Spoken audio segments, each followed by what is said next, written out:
राधा करावचित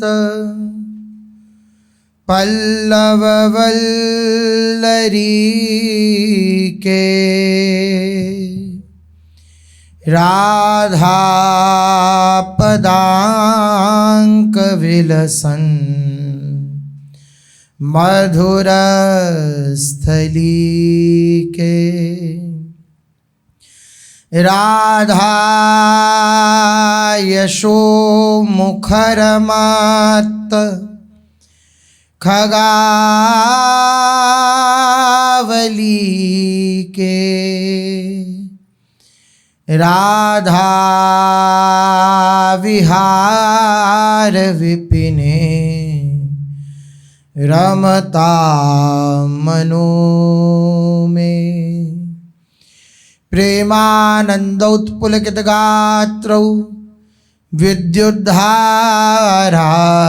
समकांति श्री राधा कृष्णौ मनसि दधानं वन्देऽहं श्रीहितहरिवंशं वन्देऽहं श्रीहितहरिवंशम्।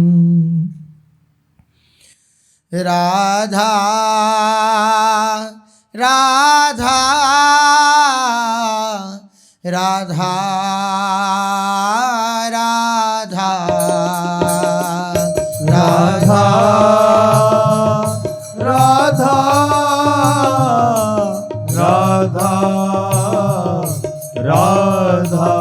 राधा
राधा राधा राधा राधा राधा राधा राधा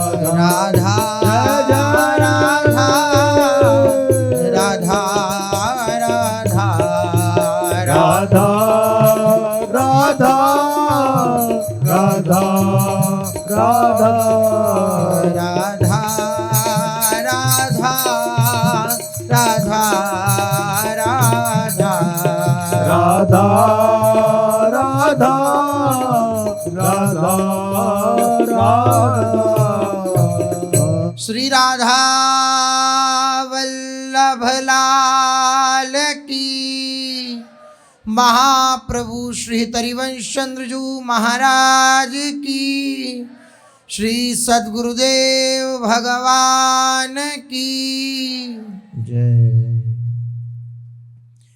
रसघन मोहन मूर्ति ठाकुर श्री राधा वल्लभ लाल जी, अनंतानंद सखियों की प्राण संजीवन मूरी श्री लाडली जू एवं इन युगल स्वरूपों को हृदय में नित्य नवीन रूप से दुलार करने वाले श्री सद्गुरुदेव भगवान के श्री चरणों में दंडवत प्रणाम है।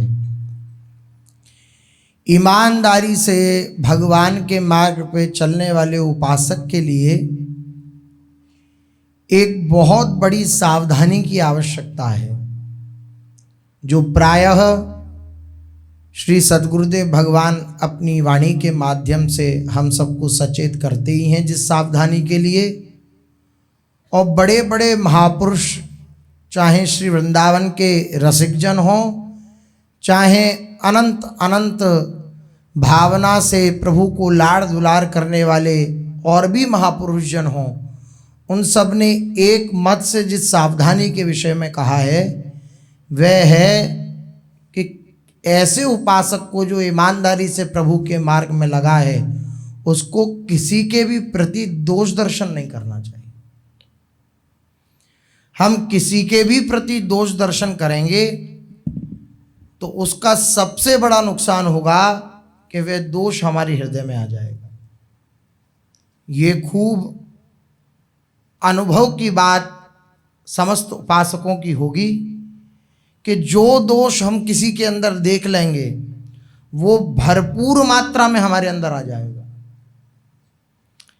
केवल दो को आदेश है शास्त्र का दोष देखने का, माता पिता और गुरुजन। वह अपने बालक की, अपने शिष्य के दोषों को देख करके उसको सावधान कर सकते हैं, सचेत कर सकते हैं, उस पर शासन कर सकते हैं। अन्यथा और किसी को इस बात का अधिकार नहीं है कि किसी पर दोष करे, क्योंकि ये दोष करते हुए भी इनका जो मुख्य हृदय की बात रहती है वह ये रहती है कि कल्याण हो जाए। माता पिता की भावना ये रहती है कि वह दोष देखकर, उसकी कमी देखकर उसको बतलाने का भाव यह रहता है कि वह गलत मार्ग पर न जाए, और गुरुजनों का भाव यह रहता है कि इस दोष की निवृत्ति हो जाए। जिस दोष को हम देख पा रहे हैं, इस दोष की अगर निवृत्ति हो जाए तो इसका कल्याण हो जाएगा। तो इनको अधिकार है, ये हमारे लिए सोचकर हमारे प्रति दोष देखकर उसके सुधार के लिए वार्ता करते हैं, अन्यथा और किसी को दोष देखने का अधिकार नहीं है।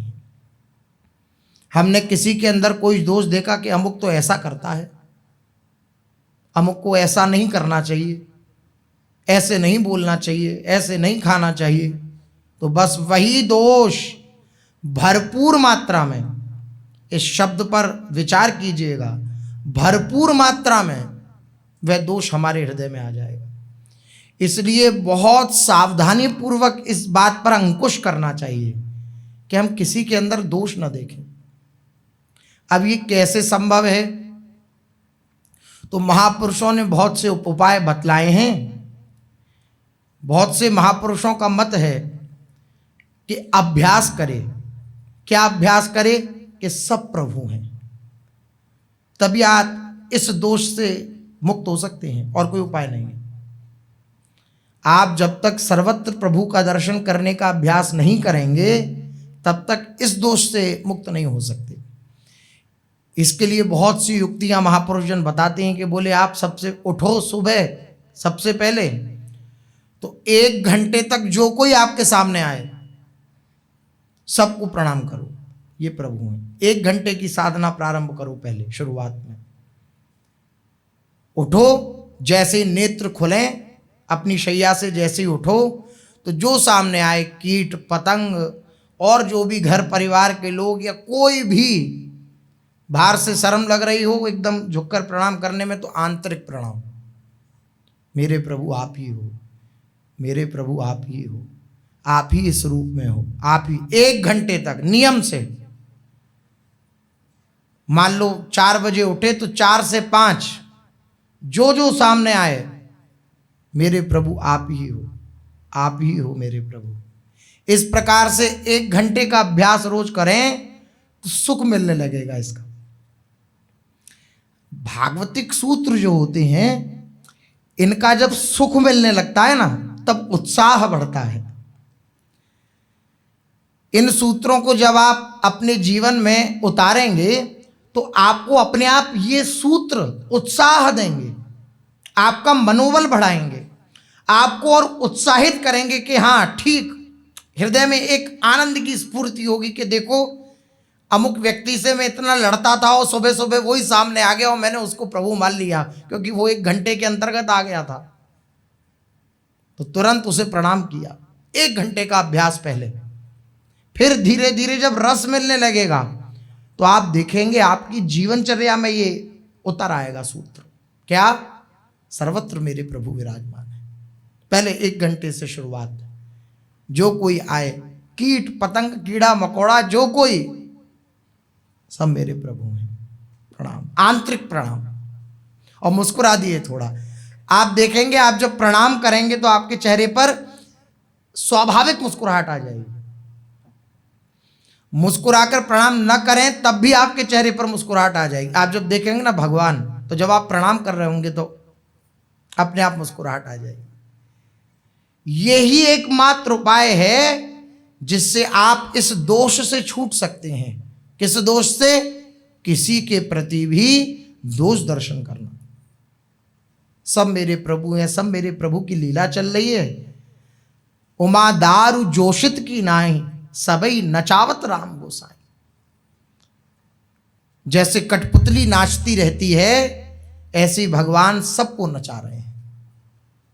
कठपुतली को जैसे कठपुतली नचाने वाला नचाता है, ऐसे भगवान सबको नचा रहे हैं। भगवान नचा रहे हैं तो जब ऐसा नचाने वाला हो तो क्या नृत्य गलत हो सकता है? वो सही ही है।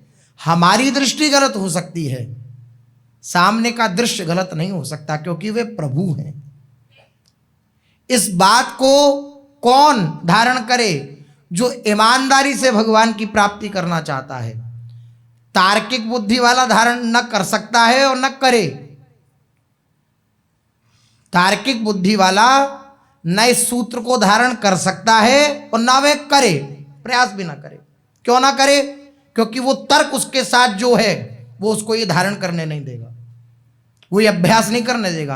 अरे अमुक ऐसा करता है, वो ऐसा कैसे हो सकता है? वो क्या प्रभु हो सकते हैं? नहीं हो सकते। ये नहीं हो सकता, वो नहीं हो सकता। नहीं, वो ना धारण कर सकता है और करने की चेष्टा भी करेगा तो उसका तर्क बार बार कहेगा कि ये तो ईमानदारी से जो भगवान की प्राप्ति करने के इच्छुक हैं, ऐसे साधकों के लिए बात है, केवल और केवल। जैसे कोई भी धारावाहिक आदि आए तो उसके नीचे एज लिमिट होती है कि भाई इस एज के लोग देख सकते हैं। इसी प्रकार से ये पहले से ये बात जो कही गई है, ये भाई ये जो साधक जो भगवान के मार्ग के पथिक हैं, केवल वही इसको धारण करने की चेष्टा करें। अगर आप अपनी तर्क बुद्धि के साथ इसको धारण करने की चेष्टा करेंगे तो हजारों प्रश्न आपकी बुद्धि में खड़े हो जाएंगे। आपने भगवान मुख से तो बोला होगा कि ये मेरे प्रभु हैं, लेकिन अनंत अनंत तर्क आपके जो हृदय में विराजमान हैं, ऐसा कैसे, ये कैसे, वो कैसे, वो आपको इस बात को पुष्ट नहीं होने देंगे। इसलिए जो केवल ईमानदारी से प्रभु की प्राप्ति करना चाहता है कि अब मेरा जीवन का लक्ष्य प्रभु हैं, वह इस बात को धारण कर ले। क्या? सर्वत्र मेरे प्रभु का ये दिव्य विलास चल रहा है, ये लीला चल रही है। देव दया कर दान न भूलो केली को। ये जो केली क्रीड़ा चल रही है प्रभु की, भगवत ऋषिदेव जी कह रहे हैं आप कृपा करके ये दान दीजिए। क्या? ये मैं न भूलूं कि ये आपकी क्रीड़ा चल रही है। एक भाव तो इसका यह है कि जो केली प्रियालाल की है वह ना भूलूं, और एक भाव इसका यह है कि ये जो केली क्रीड़ा चल रही है ये मैं न भूलूं कि आप ही हो, आप ही विराजमान हो। तो आपका ये भाव खत्म हो जाएगा किसी के अंदर दोष देखने का। मेरे प्रभु हैं, उनके अंदर कोई दोष नहीं हो सकता। वो निर्मल हैं, अकलंक हैं, उनके अंदर कोई दोष नहीं हो सकता। मेरी दृष्टि का दोष है जो मुझे दिख रहा है। बस इस भावना से आगे बढ़ें। दूसरों के दोषों को न देखकर गुणों को देखें। और फिर कितनी सावधानी की बात, इसमें अपनी भलाई है। दूसरों के गुण दोष दोनों के चिंतन से विरत होकर निरंतर भगवान का नाम गुण सुधा का पान करते रहें, यही सर्वोत्तम है। पहले क्या कहा कि दोष न देख करके गुण देखें, फिर क्या कह रहे हैं? दूसरों के गुण दोष दोनों के चिंतन से विरक्त हो जाएं, दोनों को न देखें, क्योंकि दोनों ही मायाकृत हैं, न रहने वाले हैं। माया अर्थात जो नहीं है वही माया है, जो नहीं है उसको जो दिखावे वही माया है। संसार में सुख नहीं है, लेकिन अगर सुख प्रतीत हो रहा है तो ये माया का प्रताप है, ये अविद्या का प्रताप है कि आपको दिख रहा है जो नहीं है, यही माया का स्वरूप है। इसलिए सुनहु तात मायाकृत गुण अरु दोष अनेक, गुणिया उभय न देखिए, देखिए सो अविवेक। गोस्वामी श्री तुलसीदास जी महाराज कह रहे हैं कि जो गुण और दोष दूसरे में देखता है वे अविवेकी है, वह मूढ़ है। क्यों? क्योंकि न गुण है न दोष है, केवल प्रभु विराजमान है, केवल प्रभु विराजमान है और कोई विराजमान नहीं है। जब कुछ नहीं था, ये सृष्टि नहीं थी, ये ब्रह्मांड नहीं था, कुछ नहीं था इस संसार में, तब कौन थे? श्री कृष्ण थे, भगवान थे। जब कुछ नहीं रहेगा तब कौन रहेगा? श्री कृष्ण रहेंगे, भगवान रहेंगे। तो बीच में जो कुछ दिख रहा है वो कौन है? श्री कृष्ण दी, केवल श्री कृष्ण है, केवल भगवान है। अहमेवासमेवाग्रे नान्यद यद सत सत परम पश्चाद हम भवेत् तच्च यो वशिष्येत सोऽस्म्यहम्। चतुश्लोकी भागवत जो है उसमें श्री भगवान यही कहते हैं, क्या? कि जब कुछ नहीं था तो मैं था, जब कुछ नहीं रहेगा तो मैं रहूंगा, जब कुछ नहीं था तो मैं था, जब कुछ नहीं रहेगा तो मैं रहूंगा। तो बीच में जो कुछ भी भास रहा है वह मैं ही मैं हूं।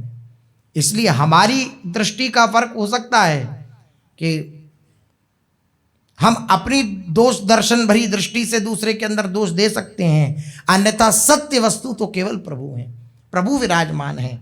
जड़ चेतन गुण दोष में विश्व कीन करतार, संत हंस गुण कहीं पय परिगरिवारी विकार। भगवान ने ये सृष्टि की रचना करी तो गुण दोष में करी है, कहीं गुण का बाहुलता है, कहीं दोष की बाहुलता है। लेकिन जो संत हृदय के हैं, अर्थात जो भगवत मार्ग के पथिक हैं, वे गुण दोष नहीं देखते, वे केवल और केवल प्रभु को देखते हैं। जैसे हंस पानी पानी अलग कर देता है और दूध दूध को पी लेता है, इस प्रकार से संत हृदय होता है, अर्थात साधक का हृदय होता है, जो इस मार्ग पर चलने वाला उपासक है। इसलिए ये भावना न करे कि अमुक जो है इतने दोष हैं इसलिए मैं उसे समझा दूं, उसे समझा दूंगा तो उसका कल्याण हो जाएगा। उसकी कल्याण की चिंता न करे, वो प्रभु हैं, वो पहले से कल्याण स्वरूप हैं, अपने कल्याण की चिंता करे। अगर इस भावना से सुनाया जा रहा है, कहा जा रहा है कि अमुक के अंदर दोष हैं और मैं कहूंगा तो वह सुधर जाएगा, तो ऐसा नहीं है। वो न दोषी है, न सुधरने की कोई बात है, वो केवल और केवल प्रभु विराजमान है। ऐसी भावना रखनी है। जहां दूसरों को वैसा बनाने का प्रश्न आया वहां अभिमान है कि मैं जैसा कह रहा हूं वैसा ही सामने वाला बन जाए। अगर ऐसी बात हृदय में आई तो वहां अभिमान है।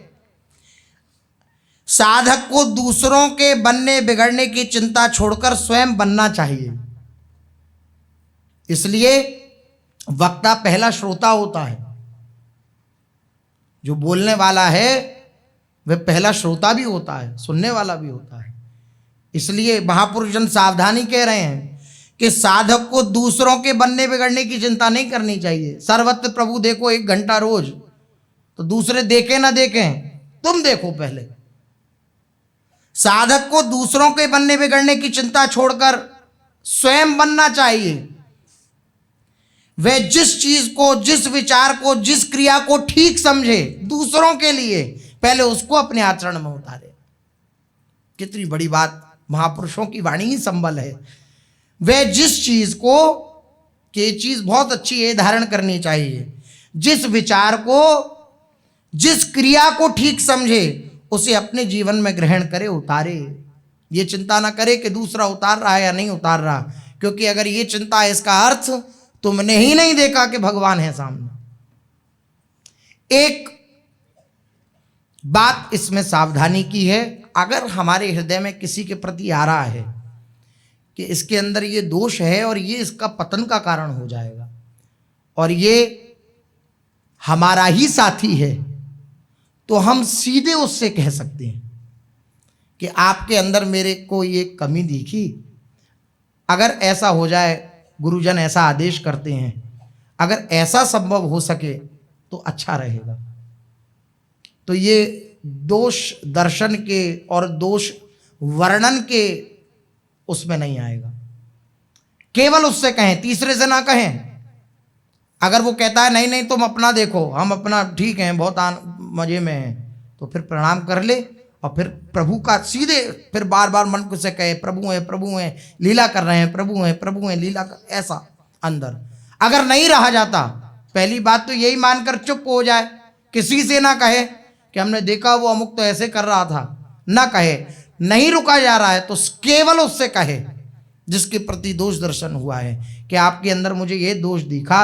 आप पहली बात तो भगवत मार्ग ऐसा है कि आंतरिक मार्ग है।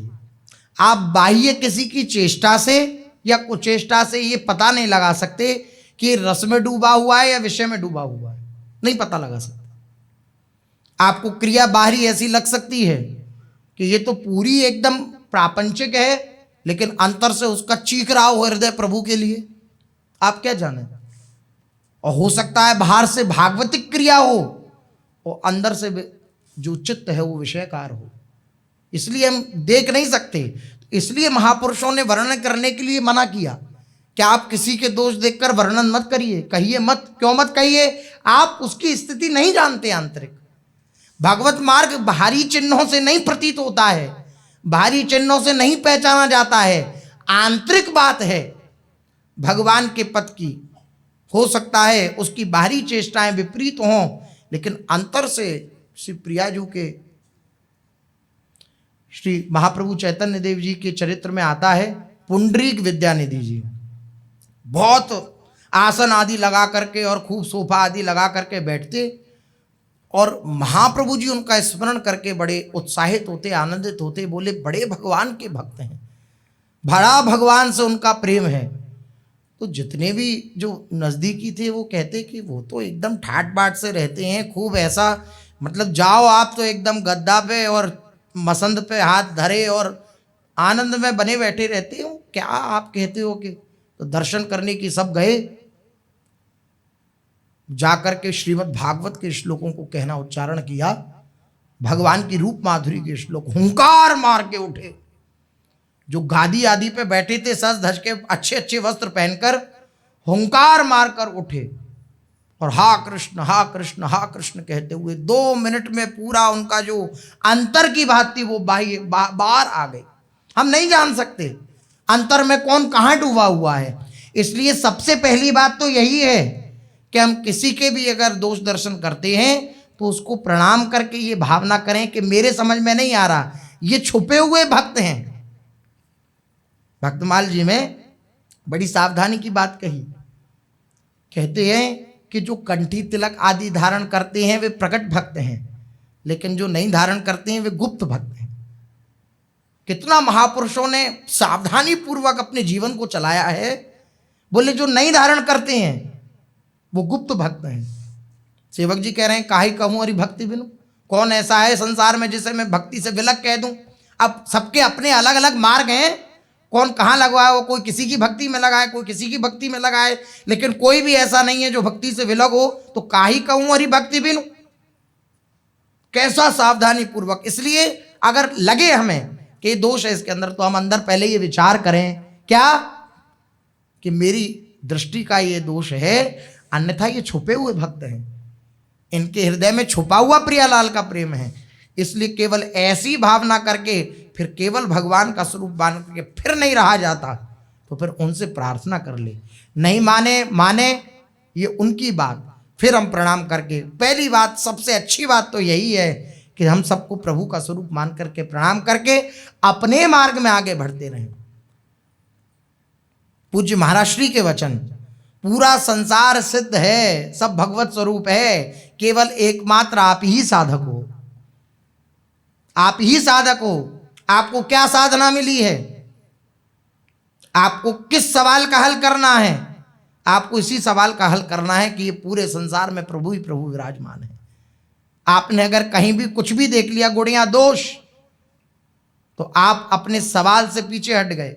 इस सवाल को आप हल नहीं कर पाएंगे। किस सवाल को? ये सवाल मिला है कि कौन है सामने, तो अंदर से आवाज आनी चाहिए, प्रभु। ये कर रहा है, ये कौन है? प्रभु। तो आप पास होते चले गए। इसलिए किसी के भी दोष दर्शन नहीं करना, और दोष दर्शन हो भी जाएं तो प्रणाम करना, वर्णन तो बिल्कुल ही नहीं करना।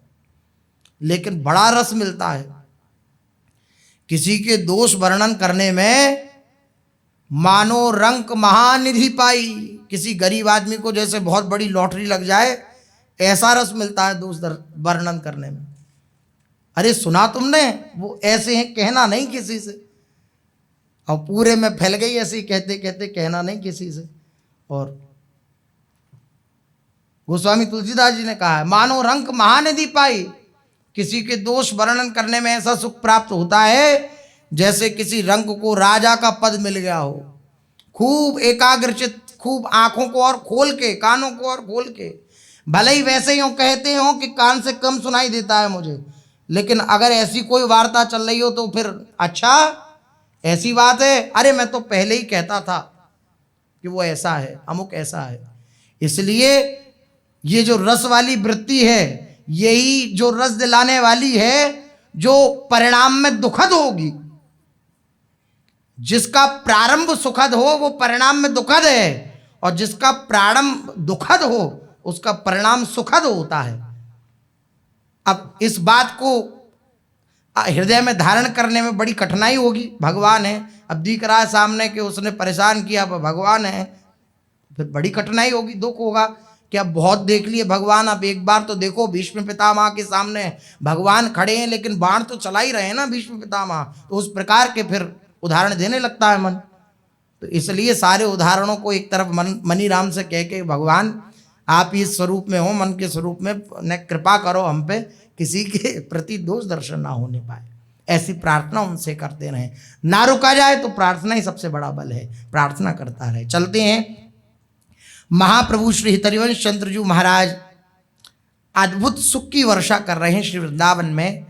श्री महाप्रभु जी के शरण में जो आ जाता है उसको अपने जीवन का लाभ प्राप्त हो जाता है। जीवन का लाभ है युगल सरकार के दर्शन, जीवन का लाभ है युगल सरकार को इन्हीं नेत्रों से देख लेना।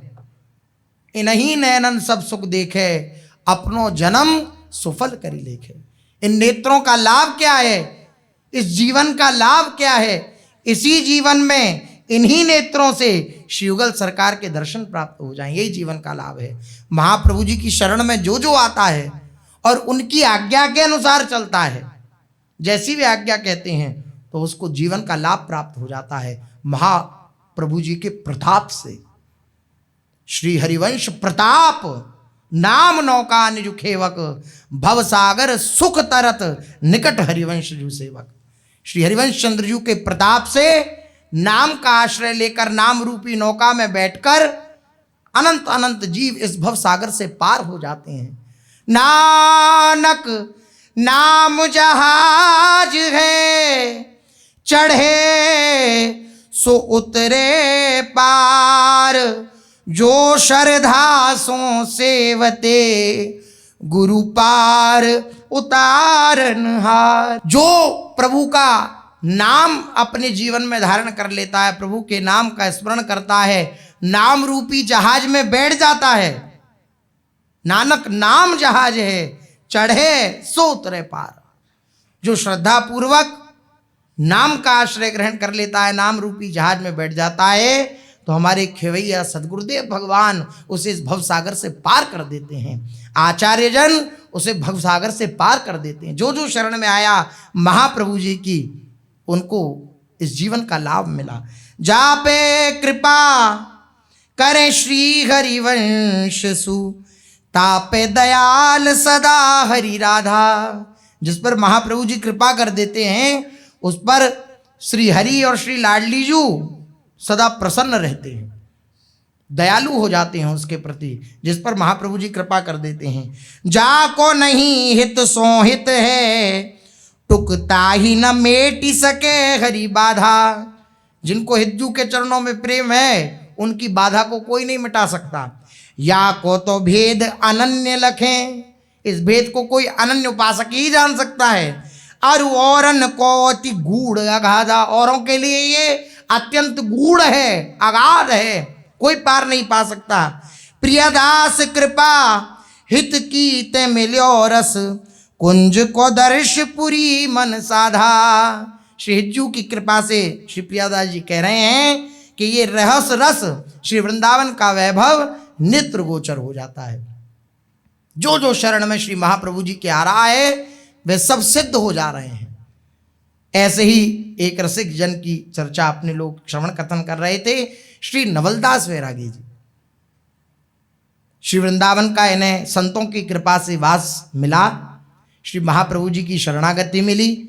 श्री महाप्रभु जी ने अपने हृदय का वे गुप्त निधि इन्हें प्रदान करी, समस्त रस रहस्य इन्हें प्रदान किया और ये एकाग्रचित होकर प्रभु के स्मरण में लग गए। जैसी आज्ञा करी श्री महाप्रभु जी ने उस प्रकार से अपने जीवन को ढाल लिया। तो उसका प्रताप क्या हुआ, आगे श्रवण करें। धूसर कुल में ये उत्पन्न हुए थे। तो जो राजा था हुमायूं, वह हेमू को हटा करके बैठा था अपने राज्य में। तो हेमू जो थे वह भी वैश्य कुल के थे। अब वह हुमायूं बहुत चिढ़ गया वैश्य कुल से और उसने आदेश कर दिया कि जितने भी हों उन सबको बंदी बना के लाओ। तो उनके जो बादशाह के वजीर थे उन्होंने कहा कि महाराज आपकी किसी एक व्यक्ति विशेष से भावना ऐसी है विपरीत, तो आप किसी और को कष्ट क्यों दें। किसी एक जाति के किसी एक कोने से आपकी द्वेष है तो आप उसके अनुसार वैसा बर्ताव करें। बोले ठीक है। तो दूसर जाति के 200 लोग उसने बंदी बना लिए। बोले एक बचे हैं वृंदावन में, बोले पकड़ के लाओ। तो गिरफ्तार करके श्री नवलदास बैरागी जी को ले जाया गया दिल्ली बादशाह के समीप। तो बादशाह ने एकदम पूछा क्यों रे, क्या जाति है तेरी। तो नवलदास जी बोले नहीं मेरी कोई जाति नहीं, मेरी जाति हरिवंश है, मेरी जाति वृंदावन है।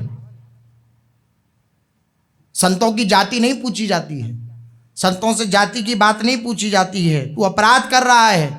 मेरी जाति वृंदावन है, मेरा व्यवहार वृंदावन है, मेरी संपत्ति वृंदावन है, मेरा कर्म धर्म करतार वृंदावन है। हमारे वृंदावन व्यवहार संपत्ति गति, वृंदावन मेरे कर्म धर्म करतार। हमारे वृंदावन व्यवहार, स्वार्थ वृंदावन, परमार्थ वृंदावन। मेरा स्वार्थ भी वृंदावन है और मेरा परमार्थ भी वृंदावन है। वृंदावन मिल गया तो सब मिल गया। अब स्वार्थ परमार्थ बने या बिगड़े इसकी चिंता नहीं, हमें वृंदावन मिल गया तो सब मिल गया। वृंदावन का उद्घोष हरिवंश चंद्र जी का उद्घोष नवलदास जी कर रहे हैं। वृंदा विपिन गोत कुल मेरे, मेरा गोत्र भी वृंदावन है और मेरा कुल भी वृंदावन है। वृंदा विपिन गोत कुल मेरे, कुल विद्या आचार। विद्या भी वृंदावन है, विद्या भी हरिवंश है। विद्या हरिवंश मंत्र चतुरक्षर जपत सिद्धि भवोद्धरणम। ये चतुरक्षर ह हरि राधा व वृंदावन सहचरी, यही मेरा सब कुछ है, यही मेरी विद्या है। रूपशील वृंदावन मेरे, गुणगारो सिंगार। वर्ष मास ऋतु पक्ष ऐन जुग कल्प सबे तिथिवार। सब कुछ वृंदावन है। वर्ष भी वृंदावन, मास भी वृंदावन, ऋतु भी वृंदावन, पक्ष भी वृंदावन, सब कुछ वृंदावन। फागु दिवारी परव पार्वन, वृंदावन त्योहार।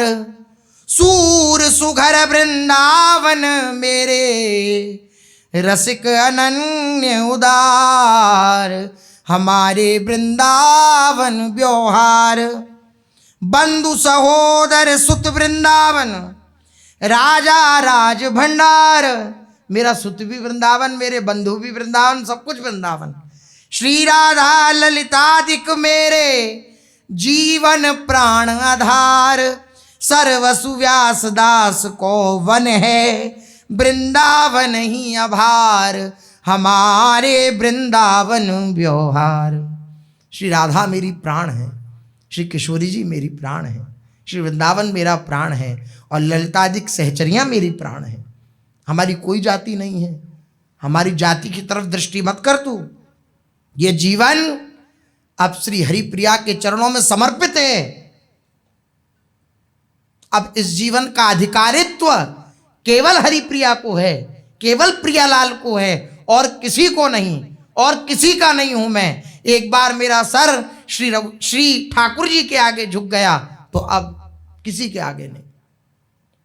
अब प्रभाव होता है, लेकिन संतों के प्रभाव से दुष्टजन भी प्रभावित होते हैं, लेकिन वो उसको अपनाते नहीं हैं। अब जब वे अपनाते नहीं हैं तो वो द्वेषी हो जाते हैं। महापुरुषों के, महापुरुषों का प्रभाव प्रत्येक मनुष्य के ऊपर को प्रभावित करता है, लेकिन जो दुष्ट हृदय के होते हैं वो उस प्रभाव को विपरीत ले जाते हैं, और वो विपरीत हो जाते हैं महापुरुषों के, दोष दर्शन करने लगते हैं उनमें।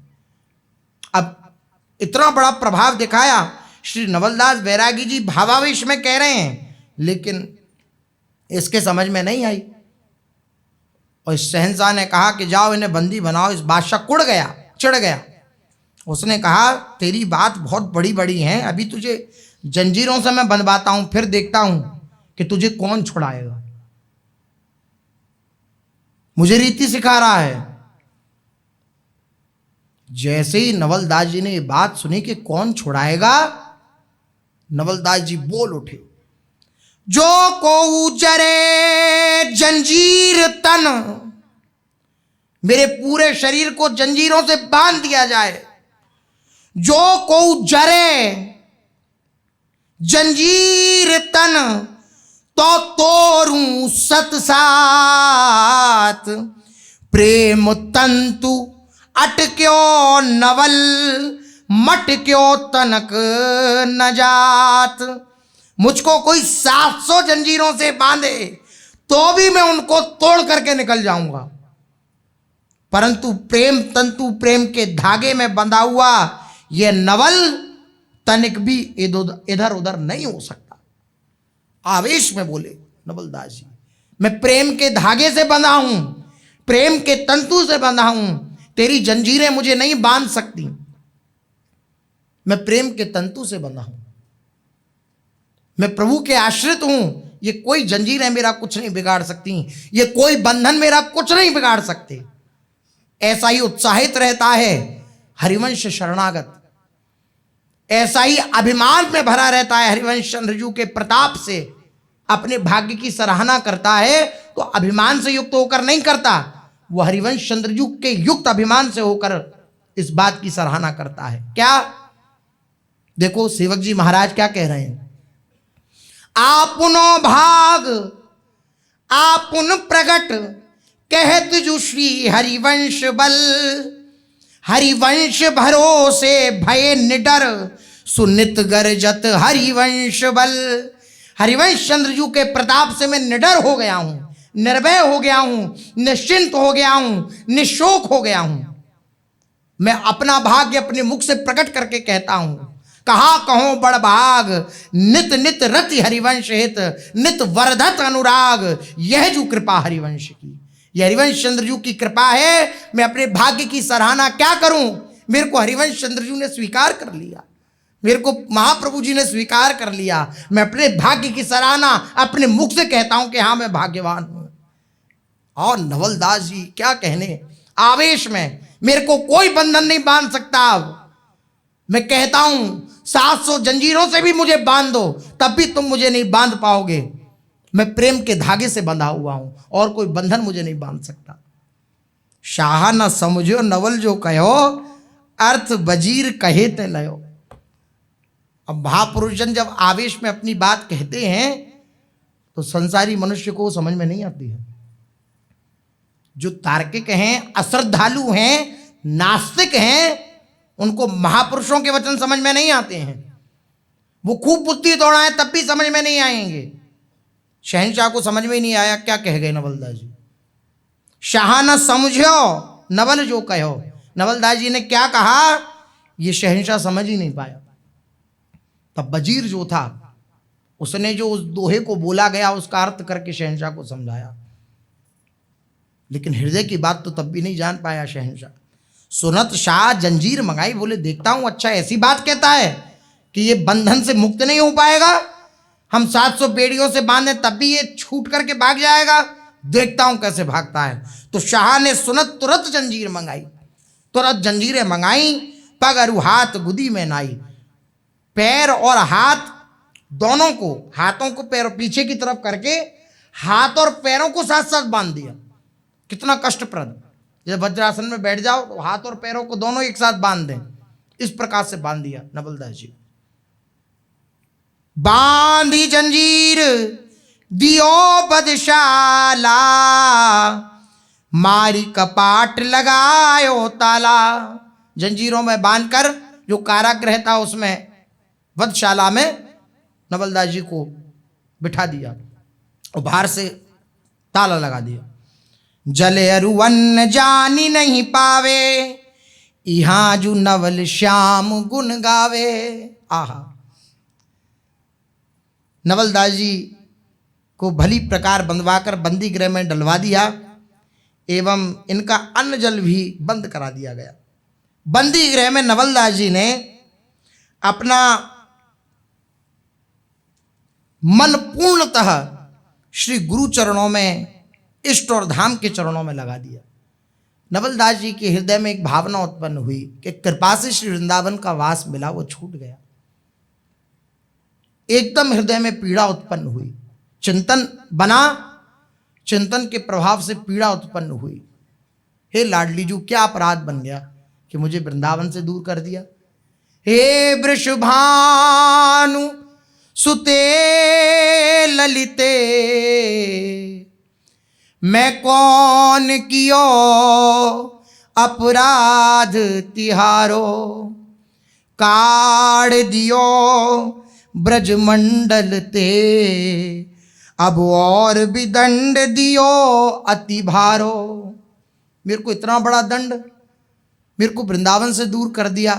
हृदय पुकार उठा नवलदास जी का, बलि बलि जाऊं राधा मोही, रहन दे वृंदावन के शरण।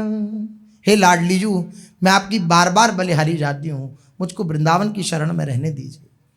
चीख उठे। हम भी बंधन से युक्त हैं, हम देखें, हम संसार में अलग अलग जगह रहते हैं, संसार की बेड़ियों से, मोह की बेड़ियों से जकड़े हुए हैं, बंधे हुए हैं। अगर छूटना चाहते हैं तो पुकारिए, राधा वल्लभ लाल को पुकारिए, गुरुदेव को पुकारिए, महाप्रभु जी को पुकारिए, तो वो आपके सारे बंधनों को छुड़ा करके आपको निज महल का वास प्रदान कर देंगे। नवलदास जी व्याकुल हो गए।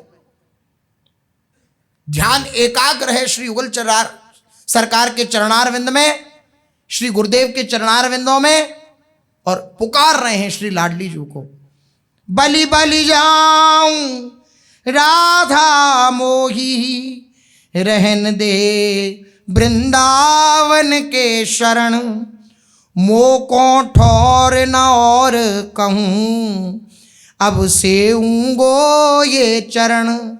हे लाडली, मुझे और कहीं ठौर नहीं है, मेरा कोई और नहीं है। हे लाडली जू, आप मुझे वृंदावन का वास दीजिए, मैं आपके चरणों का सेवन करूंगा, आप कृपा करिए लाडली जू। सहचरी हुए तेरी सेवा करी हूं, पहिराऊं आभरण, अति उदार अंग अंग माधुरी, रोम रोम सुख करण। सुकुमारी लाडली जू, आपका प्रत्येक अंग परम सुकोमल है, अंग अंग से आपकी माधुरी टपकती रहती है। लाडली जू, मेरी आकांक्षा है कि मैं आपकी सहचरी बन के आपको आभरण पहनाऊं, मुझे वृंदावन का वास प्रदान कर दीजिए।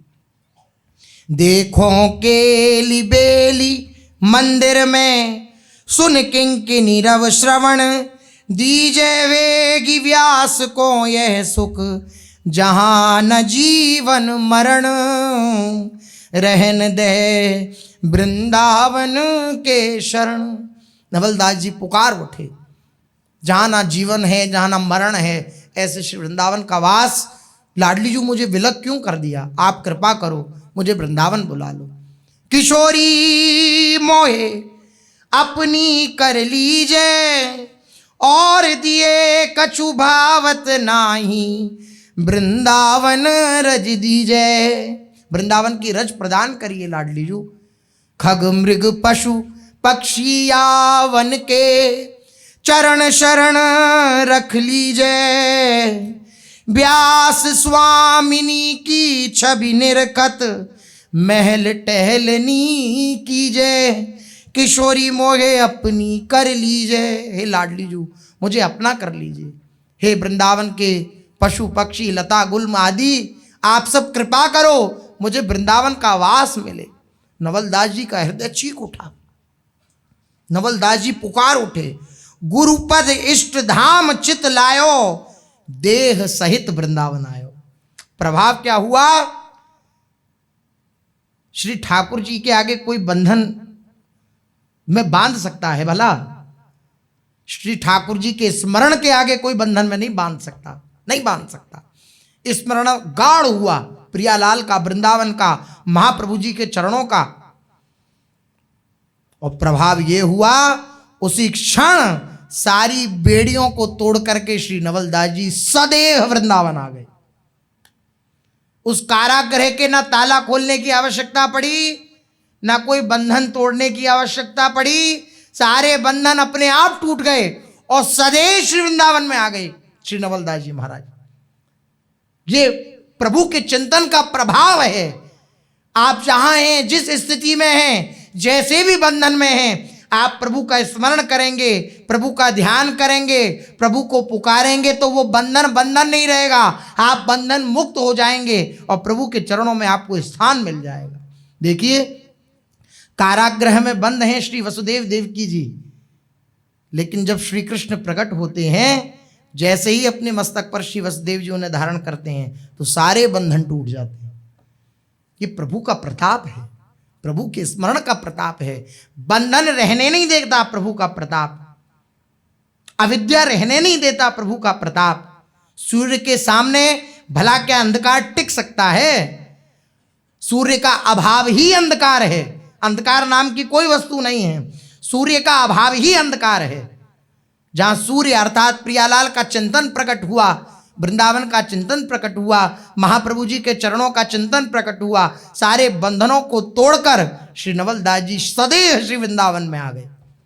आहा, 3 दिन हो गए, 3 दिन तक ना कोई अंदर से आवाज आ रही है कारागृह से, ना कोई बोल रहा है, ना कोई कुछ। भाई कोई साधारण मनुष्य हो तो वो कहे कि हमें भूख लगी है, प्यास लगी है, आप इतना क्लेश क्यों देते हो, खाने पीने को तो कुछ दो। कोई आवाज नहीं अंदर से, कारागृह से। 3 दिन के बाद जो वजीर आदि थे वो देखने आए, शहंशाह को जाकर सूचना दी, अंदर से कोई आवाज नहीं, कोई बात नहीं, आप कहें तो खोल के देखें क्या है अंदर, कहीं ऐसा तो नहीं प्राणांत हो गया हो।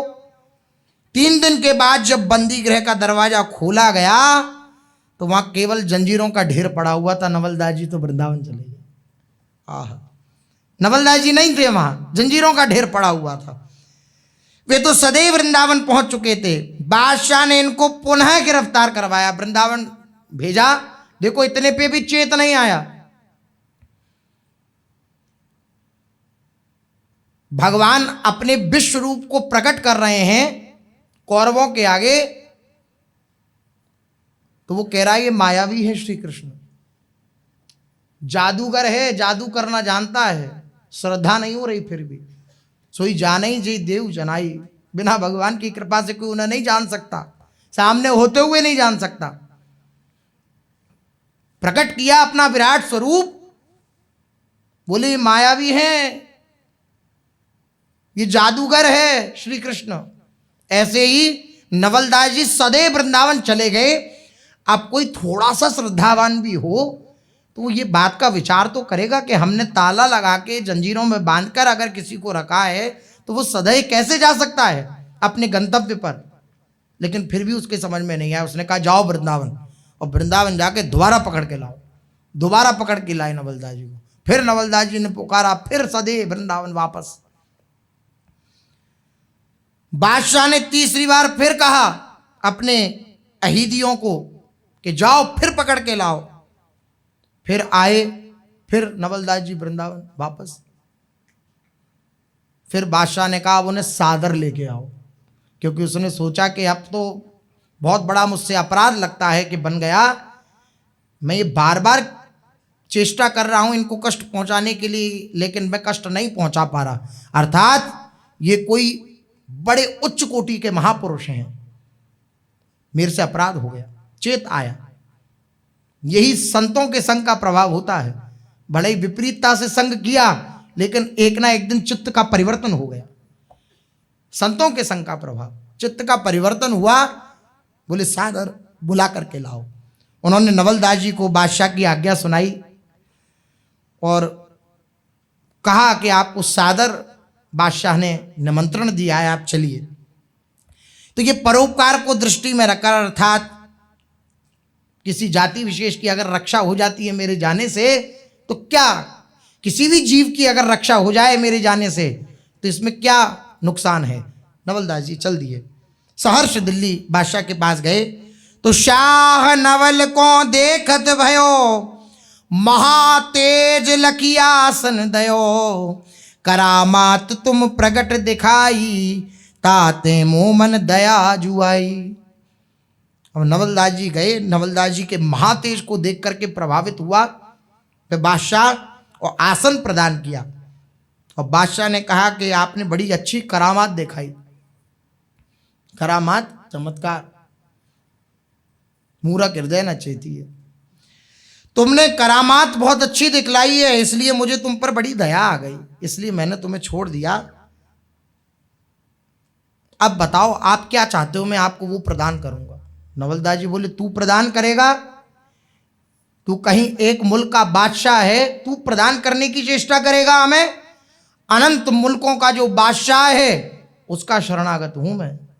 अनंत अनंत ब्रह्मांडों का भी जो स्वामी है उसका शरणागत हूं मैं। तो जैसे कि आगे मैं कुछ मांग रखूंगा? कदापि नहीं। नवलदास जी सहज भाव में बोले कि निरपराध दूसरों को तुमने क्यों बंदी बना रखा है? जो जैसा करता है वैसा फल तो वे ईश्वर की ओर से पा ही जाता है, तुम इनको क्यों सताते हो? इस प्रकार से बड़ा उपदेश किया श्री नवलदास जी ने। और नवलदास जी के वचन का प्रभाव हुआ, तुरंत दूसरों को उसने छोड़ दिया, छुड़वा दिया श्री नवलदास जी ने। दूसरे लोग नवलदास जी का गुणगान करते हुए अपने घर चले गए और तब से सब श्री हिज्जू महाराज के अनुयायी बन गए। शाह नवल को आदर कीनो, ढिंग बैठाई प्रेम रस भीनो, द्रव्य बहुत जो भेंट मंगायो, नवल देख के हाथ न लायो। ये तो काज तुम्हारे आवे, हमको तो मदन गोपाल ही भावे, हमको तो मदन गोपाल ही भावे। बादशाह ने नवलदास जी को बहुत आदर किया, बहुत सम्मान किया, प्रेम पूर्वक अपने पास बिठाया और फिर आदेश दिया अपने निज परिकर को कि जाओ बहुमूल्य सामग्रियां श्री नवलदास जी के भेंट के लिए लेके आओ। तो बहुमूल्य सामग्रियां नवलदास जी के भेंट के लिए मंगवाई गई। बहुत सा द्रव्य श्री नवलदास जी के समक्ष रखा गया, लेकिन नवलदास जी ने उसे अस्वीकार कर दिया और अस्वीकार करते हुए कहा कि धन तो तुम्हारे ही काम का है, हमारे काम का नहीं।